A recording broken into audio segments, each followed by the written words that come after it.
Hi മച്ചാന്മാരെ, അപ്പോൾ എല്ലാവർക്കും Riders വ്ളോഗ്സിൻ്റെ പുതിയൊരു വീഡിയോയിലേക്ക് സ്വാഗതം. അപ്പോൾ ഇന്നത്തെ നമ്മുടെ വീഡിയോ എന്താ വെച്ചാൽ നമ്മൾ കഴിഞ്ഞ പ്രാവശ്യം പോയൊരു വണ്ടിയാണ്. എൻ്റെ സ്വന്തം വണ്ടിയാണ്, മാരുതി 800. ഒരുപാട് പഴക്കമുള്ളൊരു വണ്ടിയാണ്.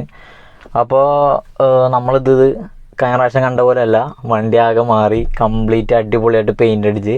ഞാൻ അതുകൊണ്ട് ഭയങ്കര ഹാപ്പിയാണ്. കാരണം ഒരുപാട് നാൾ ആഗ്രഹിച്ചൊരു ചെറിയൊരു ആഗ്രഹമായിരുന്നു ഇങ്ങനൊരു വണ്ടി എടുത്ത് ഇഷ്ടമുള്ള കളർ അടിക്കുക. പിന്നെ ചെറിയ മോഡിഫിക്കേഷൻ കാര്യങ്ങളൊക്കെ ആലോചിക്കുന്നുണ്ട്. അപ്പോൾ എന്തായാലും വൈകാതെ ചെയ്യും. ഇപ്പം നമ്മൾ റീടെസ്റ്റിന് വേണ്ടിയിട്ട് അടിപൊളി പെയിൻ്റൊക്കെയാണ് അടിച്ചതാണ്. അപ്പോൾ അതൊക്കെ നിങ്ങൾക്ക് കാണിച്ചു തരാമെന്നുള്ളതാണ് നമ്മുടെ ഇന്നത്തെ ഒരു വീഡിയോ എന്ന് പറയുന്നത്. അപ്പോൾ വീഡിയോയിലേക്ക് പോകുന്നതിന് മുമ്പായിട്ട് നിങ്ങൾ എൻ്റെ ചാനൽ ഇതുവരെയായിട്ട് സബ്സ്ക്രൈബ് ചെയ്തിട്ടില്ലെങ്കിൽ തീർച്ചയായിട്ടും എൻ്റെ ചാനൽ സബ്സ്ക്രൈബ് ചെയ്യുക. കൂടെ അടുത്തുള്ള ബെല്ലൈക്കൺ കൂടി എനേബിൾ ചെയ്യുക. അപ്പോൾ നമുക്ക് എന്തായാലും വീഡിയോയിലേക്ക് പോകാം.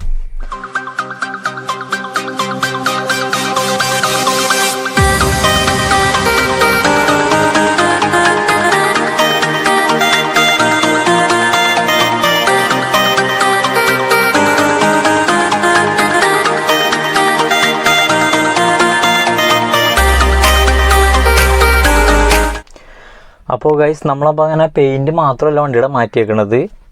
നമ്മൾ ഹെഡ്ലൈറ്റ്, ബ്രേക്ക് ലൈറ്റ്, ഫ്രണ്ടിലെ ഗ്രില്ല്, അങ്ങനെ അത്യാവശ്യം കുറച്ച് സാധനങ്ങൾ മാത്രം ഇപ്പോൾ മാറ്റിയിട്ടുണ്ട്. ഇനി ഭാവിയിൽ കുറച്ച് സാധനങ്ങൾ മാറ്റാനുണ്ട്.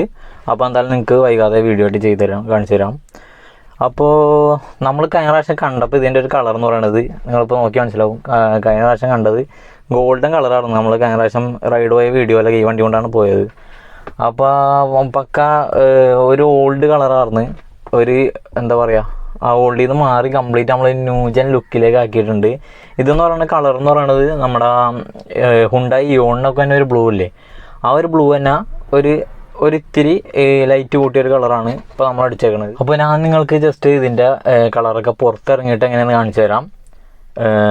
അപ്പോൾ അതിനിടയിൽ നമുക്ക് പഴയ പിക്ക് ഞാൻ കാണിച്ചു തരാം. പഴയ വണ്ടിയുടെ അവസ്ഥ വളരെ ശോചനീയമായ അവസ്ഥയായിരുന്നു കേട്ടോ. അത് കാണുമ്പോൾ തന്നെ നമ്മൾ എന്താ പറയുക, ഇത്തിരി വയസ്സായ ആൾക്കാരെ കൊണ്ടുനടക്കുന്ന ഒരു വണ്ടിയാണ് കണ്ടല്ലേ.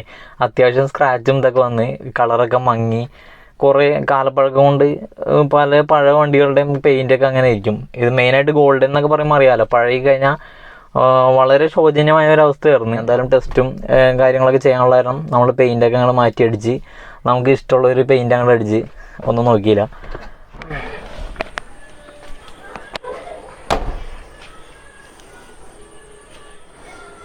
ഗൈസ്, അപ്പോൾ ഇതാണ് ഇതിൻ്റെ പുറത്തത്തെ ഒരു ലുക്കും കാര്യങ്ങളൊക്കെ എന്ന് പറയുന്നത്. നമ്മൾ ശരിക്കും പറഞ്ഞാൽ രാവിലെ തൊട്ട് വീഡിയോ എടുക്കാതിരിക്കാനാണ്ട, മഴയും കാര്യങ്ങളൊക്കെ ആയിട്ട് ഒരു രക്ഷയില്ല, പുറത്തുനിന്ന് വീഡിയോ എടുക്കാൻ പറ്റുന്നില്ല. അപ്പോൾ അതുകൊണ്ട് സമയം ഇപ്പോൾ 6 മണി കഴിഞ്ഞ് സന്ധ്യാവാറായിട്ടുണ്ട്. അപ്പോൾ ഇതിൻ്റെ ഒരു കളർ എന്ന് പറയുന്നത് ഇത്തിരി മെറ്റാലിക് കൂടിയൊരു കളറുണ്ട്. പക്ഷേ നമ്മൾ ക്യാമറയിൽ എത്രത്തോളം ക്ലിയർ ആവുമെന്ന് അറിയില്ല. ഞാൻ പലർക്കും കളർ അയച്ചു കൊടുത്തപ്പോൾ മെറ്റാലിക് ഇല്ലാത്തൊരു സാധാ ഒരു ബ്ലൂ ആയിട്ടാണ് തോന്നിയത്. പക്ഷേ ഇതെന്ന് പറയുന്നത് നമ്മൾ അത്യാവശ്യം വെയിലത്തൊക്കെ ഇറക്കി കഴിഞ്ഞാൽ വണ്ടി ഇങ്ങനെ തിളങ്ങിയിരിക്കും. അടിപൊളി കളറുണ്ട്, ഒരു രക്ഷയില്ല. നമുക്ക് ഈ സൈഡിൽ എന്നൊക്കെ പറഞ്ഞാൽ കംപ്ലീറ്റ് സ്ക്രാച്ചും കാര്യങ്ങളൊക്കെ ആയിരുന്നു. ഇപ്പോൾ ശരിക്കും പോയിട്ടുണ്ട്. ഇവിടെ സ്ക്രാച്ചൊക്കെ ഈ അകത്തായിട്ട് ചളങ്ങിയിരിക്കണ ഒരു സംഭവമൊക്കെ ആയിരുന്നു. അതൊക്കെ നമ്മൾ ഡെൻറ്റും കാര്യങ്ങളൊക്കെ നിവർത്തി, പിന്നെ ബോണറ്റിലൊക്കെ ഡെൻറ്റും കാര്യങ്ങളൊക്കെ ഉണ്ടായിരുന്നു, അതൊക്കെ നിവർത്തി. അങ്ങനെ അവിടെ ഇവിടെയൊക്കെ ആയിട്ട് അത്യാവശ്യം ഡെൻറ്റും കാര്യങ്ങളൊക്കെ ഉണ്ടായിരുന്നു. അതൊക്കെ നമ്മൾ നിവർത്തി പക്ക കുറച്ച് പുട്ടിയൊക്കെ ഇട്ട് അത്യാവശ്യം പുട്ടിയൊക്കെ ഇട്ട് അടിച്ചിട്ടുണ്ട്. അപ്പോൾ നല്ല ഒരു ഫിനിഷിങ്ങിലാണ് വണ്ടി അടിച്ചേക്കണത്. പിന്നെ നമ്മളത് ബ്രേക്ക് ലൈറ്റൊക്കെ ടൈപ്പ് 2 വണ്ടിയാണ്, നമ്മൾ ടൈപ്പ് 3 ബ്രേക്ക് ലൈറ്റൊക്കെ കയറ്റിയിട്ടുണ്ട്. അപ്പോൾ ലൈറ്റിൻ്റെ ഭാഗത്ത് നമുക്ക് കുറച്ചും കൂടി പണിയും കാര്യങ്ങളൊക്കെ ഉണ്ട്. ഇനിയിപ്പോൾ എന്തായാലും റീടെസ്റ്റും കാര്യങ്ങളൊക്കെ കഴിഞ്ഞാലാണ് നമുക്കത് എക്സ്ട്രാ പണിയും കാര്യങ്ങളൊക്കെ ചെയ്യാൻ പറ്റുള്ളൂ. അപ്പോൾ ഇതാണ് വണ്ടിയുടെ ഒരു ഓവറോൾ ലുക്ക് എന്ന് പറയുന്നത് ഇപ്പോഴത്തെ. നമ്മൾ പിന്നെ ഹെഡ്ലൈറ്റും കാര്യങ്ങളൊക്കെ ടൈപ്പ് 3 ഹെഡ്ലൈറ്റാണ് വെച്ചേക്കുന്നത്. ടൈപ്പ് 2 ആണ് ഇല്ലാത്തത് നിലവിലുണ്ടായിരുന്നത്. ഇപ്പോൾ നിലവിലുള്ളത് ടൈപ്പ് 3 ആണ്. പിന്നെ മറ്റേ ടൈപ്പ് 3 ഗ്രില്ല് വെച്ചിട്ടുണ്ട്. അപ്പോൾ അതുപോലെ നമ്മളൊരുവിധം സാധനങ്ങളൊക്കെ മാറ്റിയിട്ടുണ്ട്. പിന്നെ ഇൻഡിക്കേറ്ററിൻ്റെ കവറിങ്, അതുപോലെ തന്നെ താഴത്തെ ഇൻഡിക്കേറ്ററിൻ്റെ കവറിങ്, ഈ സംഭവങ്ങളൊക്കെ നമ്മൾ പുതിയതായിട്ടാണ്. അപ്പോൾ ഇതാണ് വണ്ടിയുടെ ഇപ്പോഴത്തെ ഒരു ലുക്ക് എന്ന് പറയുന്നത്. പക്ക നീറ്റ് ലുക്കായിട്ടുണ്ട്. ആദ്യം എന്ന് പറയുന്നത് കംപ്ലീറ്റ് സ്ക്രാച്ചും പഴയ പുട്ടി ഇളകി പോയതിൻ്റെ പാടും അങ്ങനെ ഭയങ്കര അലമ്പായിട്ടിരിക്കുന്ന ഒരു സംഭവമായിരുന്നു കേട്ടോ.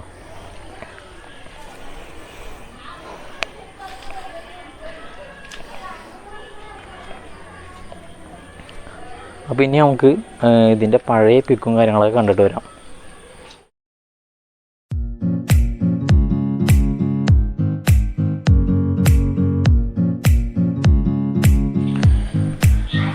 പിന്നെ നമ്മളിപ്പോൾ നിലവിൽ വീലും കാര്യങ്ങളും വേറെ ചെയ്തിട്ടില്ല. നമ്മളിപ്പോൾ മാറ്റ് ബ്ലാക്ക് അടിച്ചിട്ടേക്കാണ്, വീൽ കപ്പ് പോലും ഇട്ടിട്ടില്ല.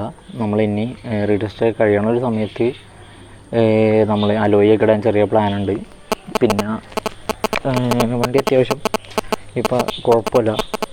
അതായത് വണ്ടി ഇപ്പോൾ ആര് കണ്ടാലും നോക്കണ ഒരു അടിപൊളി ലുക്കായിട്ടുണ്ട്. പണ്ടെന്ന് പറഞ്ഞാൽ ആൾക്കാർ കണ്ടു കഴിഞ്ഞാൽ കാർപ്പിച്ച് തുപ്പണ ഒരു സെറ്റപ്പായിരുന്നു.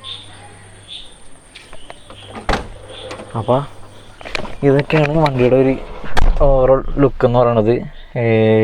എന്താ പറയുക, എന്തായാലും അടിപൊളിയായിട്ടുണ്ട്. ഞാൻ ഭയങ്കര ഹാപ്പിയാണ്.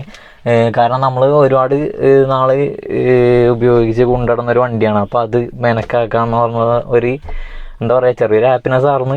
അപ്പോൾ പിന്നെ നമ്മൾ നോക്കിയില്ല, പൈസയും ക്യാഷൊക്കെ റെഡിയായിപ്പോൾ നമ്മൾ പെയിൻ്റ് അടിച്ച് തുടങ്ങി. നല്ലൊരു കളർ തന്നെ സെലക്ട് ചെയ്ത് ഒരുപാട് ആലോചിച്ചിട്ടോ. കളറുകൾ ഭയങ്കര കൺഫ്യൂഷനും കാര്യങ്ങളൊക്കെ ആയിരുന്നു. അങ്ങനെ നമ്മൾ ഒരുപാട് പേരെടുത്ത് അഭിപ്രായമൊക്കെ ചോദിച്ച് ലാസ്റ്റ് നമ്മളിങ്ങനെ ഒരു കളറ് ഇൻസ്റ്റയിലൊക്കെ കണ്ടപ്പോൾ ജസ്റ്റ് അത് വെച്ചിട്ട് എല്ലാവർക്കും അയച്ചു കൊടുത്ത് കുഴപ്പമില്ല എന്നുള്ള രീതിയിൽ ആ ഒരു കളറങ്ങൾ അടിച്ച് ഇപ്പം എന്തായാലും അടിപൊളിയായിട്ടുണ്ട്. വണ്ടി വേറെ ലുക്കായി പോയി. കാരണം മറ്റെന്ന് പറഞ്ഞാൽ ഞാൻ പറഞ്ഞില്ല, പഴഞ്ചൻ ലുക്കായിരുന്നു. വണ്ടി ആകെ ഷോക അവസ്ഥയായിരുന്നു. നമ്മൾ ഇൻറ്റീരിയറും കാര്യങ്ങളൊന്നും വേറെ പണിയൊന്നും ചെയ്തിട്ടില്ല. ഇപ്പം നിലവിൽ സാധാ സ്റ്റോക്ക് അവസ്ഥയാണ്. സ്റ്റിയറിംഗ് ഒക്കെ സ്റ്റോക്കാണ്. പിന്നെ നമ്മൾ ഇതിനകത്ത് പവർ ബ്രേക്കൊക്കെ കയറ്റിയായിരുന്നു, അത് കുറച്ചായി.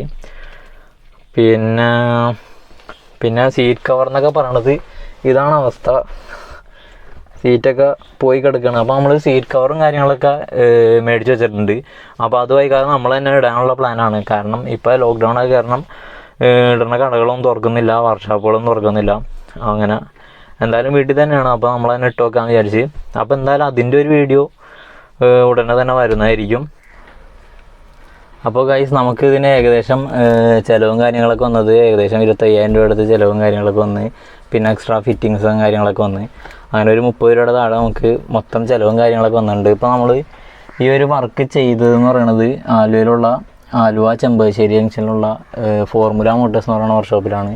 അവിടെ തന്നെ കംപ്ലീറ്റ് കാറിൻ്റെ എല്ലാ പരിപാടിയും ഉണ്ട്. അലൈൻമെൻറ്റ് കാര്യങ്ങളെല്ലാം ഉണ്ട്, പെയിൻറ്റിങ്, പോളിഷിങ്, പിന്നെ കാർ വാഷ്, അവിടെയൊക്കെ ഉള്ള അത്യാവശ്യം നല്ലൊരു വർക്ക്ഷോപ്പാണ് നമ്മൾ ചെയ്തത്. അപ്പോൾ അവിടുത്തെ ചേട്ടൻ്റെ ഡിജിൻ എന്ന് പറഞ്ഞ ചേട്ടൻ അടിപൊളിയായിട്ട് നല്ല ഡീലിങ് കാര്യങ്ങളൊക്കെയാണ്. ആ പുള്ളിയുടെ നമ്പർ ഈ ഒരു വീഡിയോയുടെ താഴെ ഡിസ്ക്രിപ്ഷനിൽ ഇടുന്നുണ്ട്. അപ്പോൾ ആർക്കെങ്കിലും എന്തെങ്കിലും ഡൗട്ടും കാര്യങ്ങളൊക്കെ ഉണ്ടെങ്കിൽ ആ ഒരു നമ്പറിൽ ജസ്റ്റ് വിളിച്ച് നോക്കാം. പിന്നെ അത്യാവശ്യം നല്ല നീറ്റായിട്ടുള്ള പെയിൻറ്റിങ് കാര്യങ്ങളൊക്കെയാണ്, അടിപൊളി പെയിൻറ്റിങ് ആണ് കേട്ടോ. വേറൊരു കാര്യം പറയാൻ വിട്ടുപോയി, നമ്മൾ പെയിൻ്റ് അടിക്കാൻ കയറ്റിയിട്ട് ലോക്ക്ഡൗൺ തുടങ്ങി. പെയിൻ്റ് അടിക്കാൻ കയറ്റി 2 ദിവസം കഴിഞ്ഞപ്പോഴത്തേക്കും ലോക്ക്ഡൗണൊക്കെ തുടങ്ങി. അങ്ങനെ വണ്ടി ഏകദേശം ഒരു 1.5 മാസത്തോളം വർക്ക്ഷോപ്പിൽ കയറി കിടന്ന്, അങ്ങനെ ഇത്തിരി പോസ്റ്റും കാര്യങ്ങളൊക്കെ കയറുന്നു കേട്ടോ. അങ്ങനെ 1.5 മാസത്തിന് ശേഷമാണ് ബാക്കി പണിയൊക്കെ തുടങ്ങി. വണ്ടി പെയിൻ്റ് അടിച്ച് കിട്ടിയിട്ട് ഏകദേശം 2 ദിവസമായിട്ടുള്ളൂ. അപ്പോൾ 2 ദിവസമായി വീഡിയോ എടുക്കാനായിട്ട് ഇരിക്കണം. അപ്പോൾ വീഡിയോ എടുക്കാൻ പോകുമ്പോഴൊക്കെ പുറത്ത് നല്ല മഴയാണ്, മഴക്കാലമുള്ള. അപ്പോൾ അതുകൊണ്ട് തന്നെ നല്ല മഴയും കാര്യങ്ങളൊക്കെ ആയിരുന്നു. അപ്പോൾ അതുകൊണ്ട് വീഡിയോ എടുക്കാനൊന്നും പറ്റുന്നുണ്ടായില്ല. അപ്പോൾ ഇപ്പോൾ മഴ ഒന്ന് നിൽക്കണ സമയത്ത് ഇപ്പോൾ ഒന്ന് വീഡിയോ എടുത്താണ്. അപ്പോൾ എന്തായാലും നമ്മുടെ ഇന്നത്തെ ഒരു വീഡിയോ ഇത്ര തന്നെ ഉള്ളൂ. വീഡിയോ ഇഷ്ടപ്പെട്ടാൽ തീർച്ചയായിട്ടും മറക്കാണ്ട് ലൈക്ക് അടിക്കുക, ഷെയർ ചെയ്യുക, സബ്സ്ക്രൈബ് ചെയ്യുക. അപ്പോൾ കൂടെ അടുത്തുള്ള ബെല്ലൈക്കനോട് എനേബിൾ ചെയ്യാം. അപ്പോൾ നമുക്കെന്തായാലും അടുത്ത വീഡിയോ കാണാം. ബൈ.